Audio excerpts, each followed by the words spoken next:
Hi, this is Amanda Gant, real estate investor and licensed mortgage loan officer. And today we're talking about if I have the cash to buy a property all cash, why would I get a mortgage? So, first of all, I would like to say a lot of folks, we don't have enough cash to buy the property that we want with all cash. But assuming that you do, a mortgage still may be something that you want to do. And let me go over why. And this little discussion is going to be useful for folks who have all the cash they want, and also useful understanding for folks who would need to get a mortgage for their property. Because the folks that would need to get a mortgage, at least you'll understand even more why a mortgage is something that you might be beneficial for your wealth building activities. So first of all, if you're buying a property, again, with the thought of being able to rent it out afterwards and have other folks pay for your mortgage, pay for anything. When you get a mortgage, you're able to basically take your initial investment in this property down from 100%, so let's say it's a $200,000 condo, down to 20%, 10, 5, even 1% for certain first-time buyers, meaning that if you only put, let's just say in this case, 1% down, $2,000 on a $200,000 condo.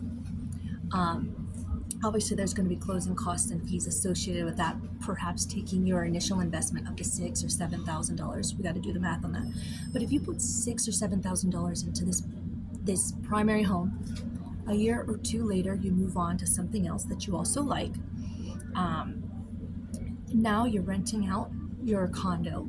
Let's say it's a condo. Let's say it's a 2-bedroom condo, and you're able to cash flow positive $300 a month. That's great. $300 a month times 12 is $3,600. $3,600 a month on a $6,000 investment is, over 50% ROI. You cannot get 50% ROI on most types of investments that are going to hold value and are very predictable. This is just a general example.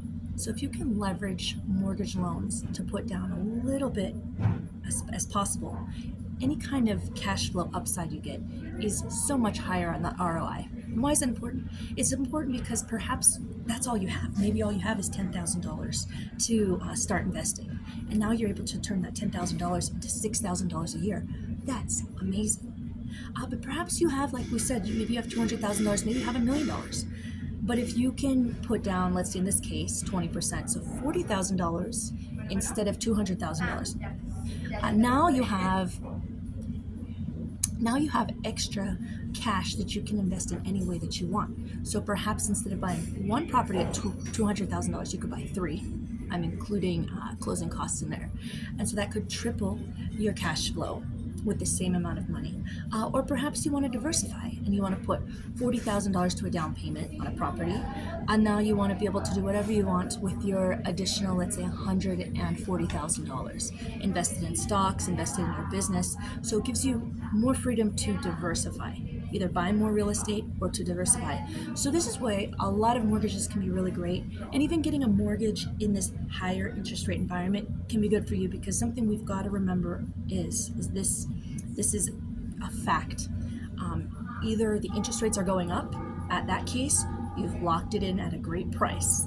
If you've locked in a mortgage at 7% and 2 years from now it's 8-9%, you've got a great mortgage price and you can feel really good about that. If you get a mortgage now at 7% and 2 or 3 years from now it falls to 5% or 4 or whatever you think is lower, you're definitely able to refinance, and you can calculate the costs of refinancing and see if that makes sense for you based on how long you plan to keep this new loan.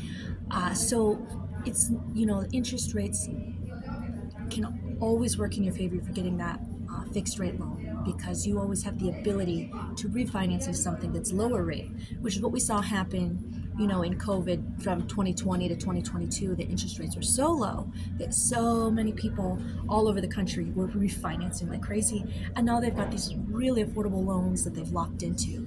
Of course, that's causing another kind of issue that many folks don't want to sell their homes, but the folks who got those loans, they don't want to sell them because they're really great loans. So getting into the market is, if you investigate it and you see that the numbers work for you and make sense, it often is not a bad idea, because you can scenario plan for these different scenarios and make sure that you can strengthen your strategy in all all sorts of scenarios.